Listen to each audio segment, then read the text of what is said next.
Hello students, welcome all of you on Akshay academy YouTube channel. बच्चों, आज हम ना 10वीं कक्षा की गणित विषय का कार्यपत्रक करेंगे 79 नंबर का इस वर्कशीट में। ठीक है, इस वीडियो के अंदर ये आपको 29 जनवरी 2021 को मिलेगा और इसका जो कॉन्सेप्ट है वो है पुनरावृत्ति दो अध्याप बहुपद, यानी कि जो भी हमारा दूसरा चैप्टर चल रहा है उसका हम यहाँ पर रिविजन करेंगे। ठीक है, तो चलिए स्टार्ट करते हैं कॉन्सेप्ट। सबसे पहले फर्स्ट क्वेश्चन है कि किसी भी बहुपद के लिए y equal to P x का ग्राफ आपको आकृति में दिया हुआ है। आपको ये बताना है कि पी एक्स के लिए शून्यकों की संख्या क्या होगी। बच्चों, आपका जो बहुपद है ना वो x चर में है। इसका मतलब ये हुआ कि वो x जो कोऑर्डिनेट है, x एक्सिस को जितनी भी जगह पर काटेगा उतने ही आपके शून्यक होंगे। अगर आप इस ग्राफ में देखते हो तो यहाँ पे कहीं नहीं काटता, इसका मतलब 0। ठीक है, यहाँ पे देखिए ये आपका एक बार काट रहा है तो 1 हो गया शून्यक।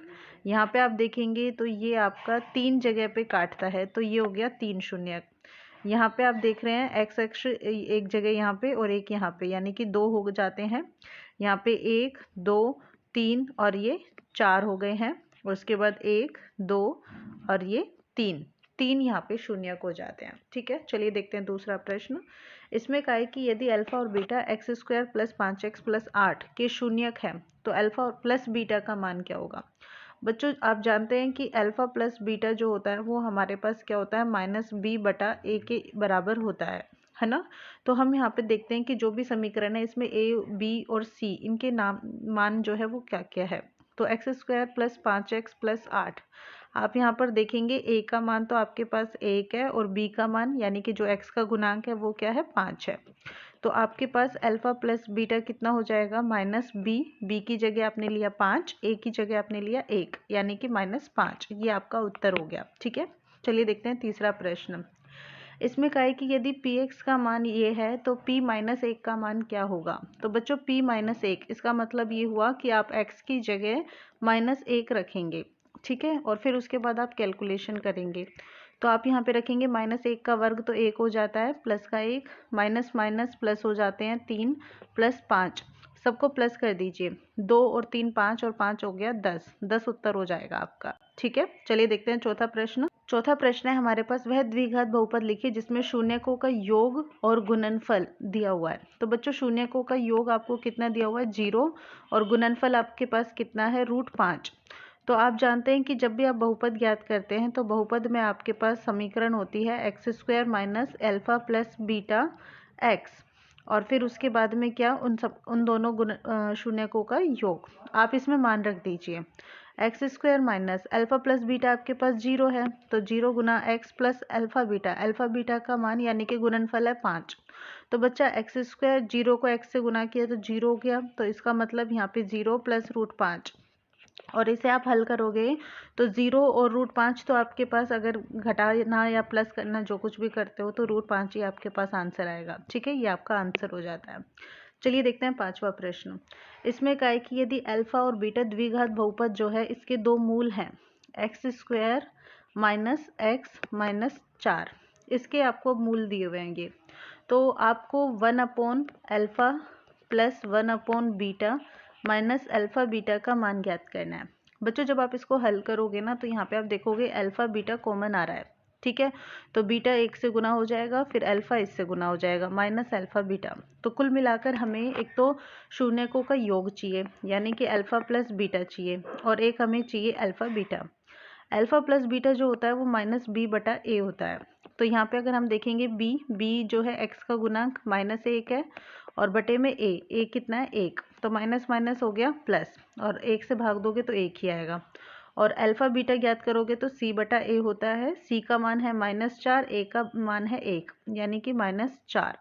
आप ये मान यहाँ पे रख दीजिए, अल्फा प्लस बीटा की जगह 1, c की जगह यहाँ पे अल्फा बीटा की जगह -4, फिर माइनस अल्फा बीटा की जगह -4। हल करेंगे तो -1/4 माइनस माइनस हो गया प्लस। अब आप यहाँ पे ले लीजिए एलसीएम। ठीक है, -1 तो एज इट इज रहेगा, यहाँ पे 4 चौक 16, तो 16 में से 1 गए तो आपके पास कितना बचा, 15, यानी कि 15/4 आपका उत्तर आ जाता है। ठीक है, इसके बाद हम देखते हैं अगला प्रश्न छठा। इसमें कहा है कि यदि द्विघात बहुपद जो है x square plus P x plus 45, ये आपका बहुपद यहाँ पे दिया हुआ है, और इसके जो शून्यकों का अंतर है उसका वर्ग कर दीजिए। शून्यकों का अंतर यानी कि अल्फा माइनस बीटा, और इसका वर्ग आपने कर दिया। ठीक है, किसके बराबर है ये? 144 के। तो p का मान क्या होगा? बच्चों आप ना जब इसको सॉल्व करेंगे तो हम एक काम करते हैं, इसको फिलहाल समीकरण नंबर 1 लिख देते हैं। अब हम ना जो हमारा बहुपद है उसके अनुसार चलते हैं।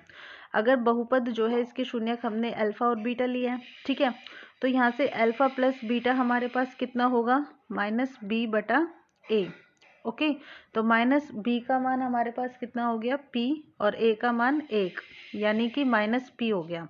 और जब हम अल्फा बीटा निकालेंगे यानी कि गुणन करेंगे तो वो हो जाएगा 45 बटा 1, यानी कि 45। तो ये दोनों मान हमारे पास आ जाते हैं। अब हम ना समीकरण 1 जो है इसको हल करते हैं।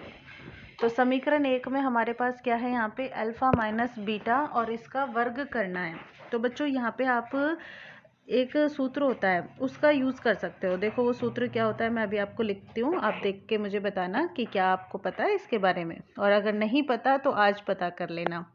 Alpha plus beta whole square minus 4 alpha beta, और ये बराबर हो गया अब 144 के। यानी कि अल्फा माइनस बीटा स्क्वायर जो है ना, इसका मान इसके बराबर लिखा है मैंने, इसके बराबर। आपको पता है इसके बारे में? नहीं पता? चलो मैं आपको यहाँ पे वेरीफाई करके भी बता देती हूँ कि ये कैसे होता है। यहाँ साइड में लिख के आपको रफ वर्क जो है वो बता देती हूँ। देखो अल्फा माइनस बीटा जो है इसका स्क्वायर करते हो तो alpha square plus beta square minus 2 alpha beta मिलता है ना। अब एक काम करो, इसमें प्लस भी कर दो और माइनस भी कर दो। क्या? 2 अल्फा बीटा को। तो जब आपने ये तो प्लस वाला ले लिया, माइनस 2 अल्फा बीटा वाला है ही, और एक आपने माइनस और कर दिया। ठीक है, तो यहाँ पे ये जो कंबाइंड है ये तो फॉर्मूला बना किसका? अल्फा प्लस बीटा का होल स्क्वायर। माइनस 2 और 2 कितना हो जाता है? 4, यानी कि अल्फा प्लस बीटा का whole square minus 4 alpha beta. तो ये मिल गया ना आपको सूत्र? तो ये याद रख लेना, जब भी इस तरीके से दिया हो, अंतर दिया हुआ हो, तो ये बहुत आसानी से आपको मान निकल आएगा। यहाँ पे अल्फा प्लस बीटा आपने देखा इसका मान कितना है? माइनस p, इसका हमने किया वर्ग माइनस 4 अल्फा बीटा यानी कि 45 बराबर 144। अब आप यहाँ पे माइनस p का वर्ग करेंगे तो p स्क्वायर मिलेगा। 45 को 4 से गुना कर दीजिए, 180 आया, और बराबर 144 के। तो p स्क्वायर का मान हमारे पास हो जाता है 144 प्लस 180। हम जोड़ देते हैं इसे, तो यहाँ पर ये हमें मिलेगा 324। बच्चों p स्क्वायर का मान 324 है, तो p क्या हो जाएगा? 324 का वर्गमूल। और 324 का वर्गमूल कितना आता है? 18। प्लस का भी हो सकता है और माइनस का भी हो सकता है, तो प्लस माइनस 18 जो है हमारे पास उत्तर आ जाता है p का मान। ठीक है, तो अब ये हमारा यहाँ पे प्रश्न हो जाता है। अब हम देखते हैं अगला प्रश्न, जिसमें हमसे k का मान पूछा है और कहा है कि ज्ञात कीजिए k का मान यदि ये जो बहुपद है इसके मूलों का योग उसके गुणनफल का आधा है। तो पहले ना हम यहाँ पे इसको लिखते हैं कि एक्स स्क्वायर माइनस के प्लस 6, और यहाँ पे x, और फिर ये है प्लस 2 के प्लस 1, ये आपका बहुपद है। अगर बच्चा यहाँ पे इसके अल्फा और बीटा अगर इसके शून्यक है, ठीक है, इसके शून्यक है अगर आपके पास अल्फा और बीटा दोनों, तो आप यहाँ से इनका योग निकाल सकते हैं। कितना आएगा? माइनस बी बटा ए। तो आपके पास b कितना है? यहाँ पे माइनस ही है, और वो भी कैसे है? k प्लस 6, ठीक है, बटा a का मान कितना है? 1। माइनस माइनस प्लस हो गया, तो ये कितना आएगा? k plus 6। फिर आप लेंगे अल्फा बीटा यानी कि c बटा a। c कितना है आपके पास? 2 गुना 2 के प्लस 1। ओके, और बटे में कितना है? 1। तो 2 गुना 2 यानी कि 4 के प्लस 2 एकम 2, ये आपके पास हो गया। अब ये आपके पास शून्यकों का योग भी आ गया और गुणनफल भी आ गया। अब हम प्रश्न के अनुसार चलते हैं। प्रश्न के अनुसार क्या कहा गया है कि जो मूलों का योग है उसके गुणनफल का आधा है, यानी कि अल्फा प्लस बीटा जो है वो आपका अल्फा बीटा का आधा, अल्फा बीटा बटे 2 है। आप मान रख दीजिए जो भी आपके पास है। अल्फा प्लस बीटा आपने अभी अभी निकाला, k प्लस 6 आया, और अल्फा बीटा आप देख रहे हैं 4k प्लस 2। आप 2 से भाग देंगे तो ये कितना हो जाएगा? 2k plus 1। तो बच्चा आपके पास k प्लस 6 का मान आ जाता है 2k प्लस 1। तो आपको k का मान ज्ञात करना है। 2k तो यहाँ पे है ही, k यहाँ पे आएगा तो माइनस में हो जाएगा, और 6 वहाँ पे है, 1 वहाँ जाएगा तो माइनस में हो जाएगा। तो 2k माइनस k यानी कि k का मान हमारे पास आ जाता है 5। ये हमारा उत्तर हो जाता है। ठीक है बच्चों, समझ में आ गया प्रश्न। चलिए देखते हैं अगला प्रश्न 8वां। 8th क्वेश्चन है हमारे पास कि यदि अल्फा और बीटा द्विघात बहुपद जो है इसके शून्यक है तो दर्शाना है कि अल्फा प्लस 1 गुना बीटा प्लस 1 का जो मान है 1 माइनस सी के बराबर है। तो बच्चों यहाँ पे जो भी हमारे पास बहुपद दिया हुआ है ना, हम पहले उसको लिख लेते हैं कि ये क्या है। ठीक है, अब आप देखेंगे कि ये आपके पास एकदम मानक रूप में नहीं है। जो भी सामान्य समीकरण होता है ना, ax² plus B X plus C, उसके तरीके से नहीं है। तो हम ना इसको पहले उसमें बदलते हैं। तो यहाँ पे ये हो गया पी एक्स माइनस पी को 1 से गुना किया माइनस पी, और ये हो गया माइनस सी। अब आप देखिए यहाँ से आपके पास a का मान तो 1 आ जाता है, b का मान आपके पास आता है माइनस पी, और c का जो मान आया है वो हमारे पास कितना आया है, माइनस पी माइनस सी। अब अगर हम यहाँ से बहुपद के जो शून्यक लेते हैं अल्फा और बीटा, तो उनके मान कितने होंगे, माइनस बी बटा ए, यानी कि b की जगह तो आप लेंगे माइनस पी, और फिर बाहर माइनस है और a की जगह 1, तो ये मान आपको मिलेगा p के बराबर। यानी कि अल्फा प्लस बीटा जो है मूल्य को, जो भी यहाँ पे शून्यक है उनका योग, ये तो आ गया है p के बराबर। और जब हम इन्हें गुना करते हैं तो ये हमारा c बटा a के बराबर आता है। तो c का जो मान है वो है माइनस पी माइनस सी बटा a कितना है 1, यानी कि इसका मान हो गया माइनस पी माइनस सी। ठीक है, तो हम यहाँ पर लिख देंगे अल्फा बीटा ये बराबर है माइनस पी माइनस सी के।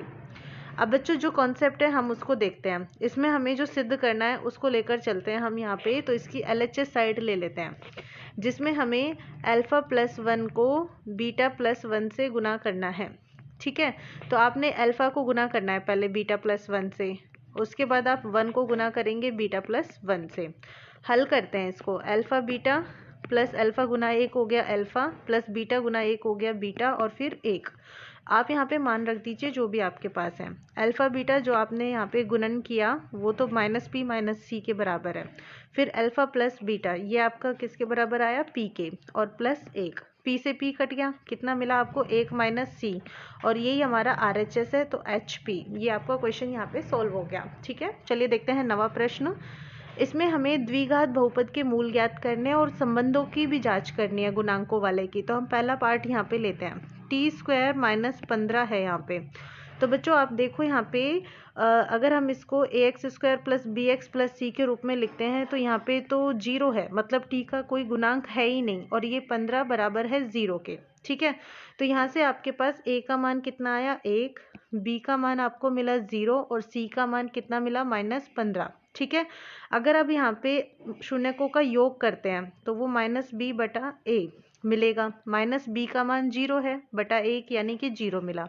और अगर गुणनफल करते हैं तो वो आपको c बटा ए मिलेगा। c का मान है माइनस 15 और इसका मान है 1, यानी कि माइनस 15। ये तो हमारे पास मूल्य को, जो भी हमारे मूलक हैं मतलब शून्यक हैं, उनका योग और गुणनफल हमें मिल गया। ठीक है, अब हमें क्या करना है, यहाँ पे इनको, इनके जो संबंध है ना, इनकी जांच भी करनी है कि ये क्या बिल्कुल जो इसके शून्यक है उसके हिसाब से आ रहा है या फिर नहीं आ रहा है। ठीक है, तो अब हम इसके शून्यक ज्ञात करते हैं। शून्यक हेतु, तो यहाँ पे आपके पास है अल्फा, ये देखो t² माइनस 15 है, आप इसको 0 के बराबर कर दो तो t² माइनस 15 हो गया। तो t² का मान कितना आया आपके पास, प्लस 15 आया, यानी कि आपको t चाहिए तो आप 15 का वर्गमूल लोगे, और वर्गमूल लोगे तो वो आपके पास प्लस माइनस 15 आ जाएगा। ठीक है, यानी कि प्लस भी हो सकता है माइनस भी हो सकता है। तो एक मान को तो हमने मान लिया प्लस का, और दूसरे को हमने मान लिया यहाँ पे माइनस का। ठीक है, और रूट के अंदर अगर अब हम यहाँ पे अल्फा प्लस बीटा करें, योग करें, तो यहाँ पे √15 और बीटा का मान कितना है माइनस √15, तो माइनस प्लस कैंसिल हो जाएंगे और क्या बचेगा 0, यानी कि अल्फा बीटा की वैल्यू तो ये पहली तो हो गई है वेरीफाई, यानी कि सही है। दूसरा हम ज्ञात करते हैं, तो गुना करना है, √15 को हमें गुना करना है किससे, माइनस √15 से। तो जब हम इसे गुना करते हैं प्लस माइनस माइनस हो जाएगा और रूट कैंसिल हो जाएगा तो माइनस 15। ये देखो ये भी हो गया। तो पहला क्वेश्चन हमारा हो गया है। अब हम दूसरा प्रश्न देखते हैं। दूसरे प्रश्न में है 4s² माइनस 4s प्लस 1, हम यहाँ पे लिख लेते हैं। ठीक है, दूसरा 4s² माइनस 4s प्लस 1। तो पहले तो आप इसको हल करो। ठीक है, हल करोगे तो गुना करने पे भी 4 आना चाहिए और जोड़ने घटाने पे भी यहाँ पे क्या आना चाहिए, 4 ही आना चाहिए, पर वो माइनस का। तो ये -2s प्लस 1, इन दोनों में से हम देखते हैं 2s कॉमन आता है, ले लीजिए। यहाँ अंदर क्या बचा 2s माइनस 1, फिर माइनस 1 कॉमन आ जाता है यहाँ पे, तो यहाँ पे बचेगा 2s माइनस 1। तो 2s माइनस 1 हमने ले लिया, ठीक है। अंदर भी क्या बचा 2s माइनस 1 ही बचा। अब जब हमें यहाँ पे इसके शून्य ज्ञात करने हैं तो हम क्या करते हैं, इसको 0 के बराबर रख देते हैं, ठीक है बच्चे। तो इसका मतलब ये हुआ कि 2s माइनस 1 का मान 0 के बराबर है, तो s का मान कितना आएगा, 1 उधर आ जाएगा और 2 बटे में आ जाएगा। और इसी प्रकार से दूसरा भी 2s माइनस 1 बराबर 0 है, यानी कि 2s तो हो गया 1 के बराबर, तो s कितना हो गया 1/2। आप देख रहे हो यहाँ पे अल्फा का मान भी 1/2 आया और बीटा का भी, यानी कि दोनों शून्य यहाँ पे आपके पास 1/2 के बराबर ही आए, अल्फा भी और बीटा भी। अब आप एक काम करो, इन दोनों का योग करके देखो, ठीक है। योग करोगे तो 1/2 प्लस 1/2 कितना हो जाएगा, 1 हो जाएगा, दोनों को जोड़ दिया। ऐसे ही अगर अब हम माइनस बी बटा ए निकालें तो माइनस बी का मान कितना है, यहाँ से देखो आप यहाँ पे, हाँ बी का मान कितना है आपके पास माइनस के 4 बटे में ए कितना है 4, माइनस माइनस प्लस हो गया 4/4, 4/4 यानी कि आपके पास कितना आया 1। तो इसका मतलब ये हुआ कि अल्फा प्लस बीटा का मान माइनस बी बटा ए के बराबर है। तो पहला नियम तो हो गया सेटिस्फाइड। अब दूसरा संबंध देखते हैं। दूसरे संबंध में हमें अल्फा बीटा चाहिए, यानी कि हम 1/2 और 1/2 का गुणनफल करेंगे तो क्या हो जाएगा 1/4। और अगर अब हम c अपॉन ए देखें तो यहाँ से देखो c का मान कितना है 1, a का मान कितना है 4, तो इसका मतलब अल्फा बीटा जो है वो किसके बराबर आ जाता है c/a के। तो ये वाला संबंध भी यहाँ पे सत्य साबित हो जाता है। तो बच्चों ये वाला प्रश्न हमारा 9वां प्रश्न यहाँ पे पूरा हुआ। अब हम देखते हैं 10वां प्रश्न। 10वें प्रश्न में हमारे पास जो बहुपद है 6x² माइनस px माइनस 3 है, ठीक है। और हमसे कहा है कि इसका एक शून्यक 3/2 है, यानी कि अल्फा मान लीजिए वो क्या है 3/2, ठीक है। और फिर दूसरी बात हमसे क्या कहा है कि जो बहुपद है यहाँ पे एक और px² plus x plus k, इसके शून्यक परस्पर समान है इसके, यानी कि अल्फा प्लस बीटा का मान, मतलब अल्फा और बीटा दोनों बराबर है। तो आपको k का मान ज्ञात करना है। थोड़ा ट्विस्ट हो गया ना, चलो अब देखते हैं। इसके लिए हम तो एक काम करते हैं, अल्फा 1 ले लेते हैं, ये अल्फा 2 ले लेते हैं और बीटा 2, ताकि कंफ्यूजन ना हो जाए। इसके लिए ना हमें अभी बीटा 1 नहीं पता, फिलहाल तो नहीं पता। अब हम यहाँ पर देखते हैं, ठीक है। सबसे पहले हम पहले वाली समीकरण में देखते हैं। हम ना इसको एक काम करते हैं, 6x² माइनस px माइनस 3, इसको 0 के बराबर रख देते हैं। अब बच्चों जब हम इसको 0 के बराबर रखते हैं तो यहाँ से हम देखते हैं कि a का मान तो 6 मिला, b का मान हमें किसके बराबर मिला माइनस p के, और c का मान मिला हमें माइनस 3 के, ठीक है। तो हम यहाँ पे ना जो भी हमारे पास मूल आते हैं उनका योग करते हैं, अल्फा 1 प्लस बीटा 1, तो वो माइनस b बटा a मिलेगा। तो माइनस b का मान माइनस p और a का मान 6, यानी कि p/6 मिला हमें, ठीक है। अब बच्चा आपके पास अल्फा 1 का तो मान है 3/2 प्लस बीटा 1 आपके पास तो फिलहाल नहीं है, और ये है p/6 के। फिलहाल तो हमें ये पॉइंट हमें मिला जब हमने योग की बात की। अब जैसे हमने योग की बात की, हम ऐसे ही गुणनफल की भी बात कर सकते हैं ना, बिल्कुल हमारे मन की बात है, हमारा जो मन करेगा हम वो करेंगे। तो जब गुणन करेंगे तो हम अल्फा 1 और बीटा 1 करेंगे, तो ये हमारा c/a के बराबर आना चाहिए। तो अल्फा 1 यानी कि 3/2, बीटा 1 हमें नहीं पता, ठीक है। और c का मान कितना है, देखो आपने देखा c का मान आपके पास है -3 और a का मान है 6, तो -3/6 यानी कि -1/2 हो गया। तो आपके पास b1 कितना आएगा, -1/2 तो है ही, 3/2 यहाँ गुना में है, वहाँ जाएगा तो भाग में हो जाएगा, तो 2 से 2 कट गया, यानी कि माइनस का 1/3 बीटा 1 का मान आपके पास आ चुका है, ठीक है बच्चा। अब आप देखो जो भी आपके पास बीटा 1 का मान आया है, हम ना यहाँ पे जैसे मैंने इसको समीकरण नंबर 1 लिया, इस वाले को यहाँ पे समीकरण नंबर 2 ले लेती हूँ, ठीक है। और इस समीकरण 2 में हम बीटा 1 का मान रख देते हैं, तो उससे आसानी से हमें ना p का मान मिल जाएगा। समीकरण 2 में बीटा 1 का मान रखने पर, तो जब हम इसमें रखेंगे तो 3/2 प्लस बीटा 1 कितना आया माइनस का 1/3, और ये किसके बराबर होगा, फिर ये आपका बराबर होगा यहाँ पे p/6 के। आप हल कीजिए इसको, एलसीएम लेंगे तो कितना आएगा, 6 आएगा। तो 2 तिया 6 यानी कि 3 तिया 9 हो गया, यहाँ पे प्लस माइनस माइनस हो गया और यहाँ पे हो जाएगा 2 बराबर p बटा 6। 9 में से 2 गए तो 7 बचे, 7 बटा 6, इसका मतलब p का मान कितना आया, 7। p का मान 7 मिल गया है आपको। अब आप क्या करेंगे, ये जो दूसरी समीकरण है ना, इसमें p का मान 7 रख देंगे तो आपको यहाँ पे मिलेगा 7x² plus x plus k के बराबर, ठीक है। और आप इसको लिख देंगे 0। अब आपसे कहा है कि यहाँ पे ना इसके जो शून्यक है वो क्या है, बराबर है। तो बच्चों जब शून्यक हमारे पास बराबर होते हैं ना, तो हम यहाँ पे क्या करते हैं, उसका जो मान है वो -b बटा 2a के लेते हैं, ये आप जानते ही हैं। तो आप यहाँ पे इसका मान ले सकते हैं। तो यहाँ से देखो a का मान आपके पास कितना आया, 7, और b का मान कितना है, 1। तो जो भी आपके पास यहाँ पे दोनों शून्यक आएंगे, α2 और β2, -b 1 और 2 बटा a यानी कि 7, तो -1 बटा 14 आपके पास आ जाएगा, ठीक है। तो ये तो आपको मिल गया। लेकिन हमें ना अब क्या करना है, यहाँ पे k का मान ज्ञात करना है। तो k का मान हम ज्ञात करेंगे, इसका मतलब ये k क्या है, हमारे पास c है। तो हम c का मान ज्ञात करना चाहेंगे, ठीक है।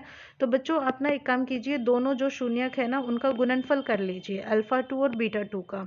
तो -1 बटा 14 और उसको गुना कीजिए -1 बटा 14 से, और ये किसके बराबर आएगा, c बटा a के। तो जब हम इसको हल करते हैं, माइनस माइनस तो हो गया प्लस, 1 बटा 14 गुना 14 हो जाएगा, ठीक है। और c देखो आप इस समीकरण में c का जो मान है वो किसके बराबर है, आपका k के बराबर है। देखो a का मान 7, b का मान 1 और c का मान क्या है, यहाँ पे k के बराबर है। तो हम ना c का मान k लिख देते हैं, ठीक है। और फिर उसके बाद a का मान अब ये भी हमने देखा किसके बराबर है, 7 के बराबर। तो k का मान लिख दिया 7। 7 से 7 एकम 7, 7 दूनी 14। तो आप देख रहे हैं 1 बटा 14 दूनी कितना हो गया, 28, और ये बराबर है किसके, k बटा 1 के।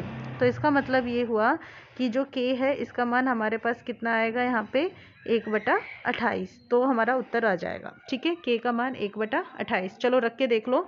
चलो मैं यहाँ पे आपको वेरीफाई भी करके बता देती हूँ। p की जगह 7x² प्लस x और k की जगह कितना, 1 बटा 28 बराबर 0।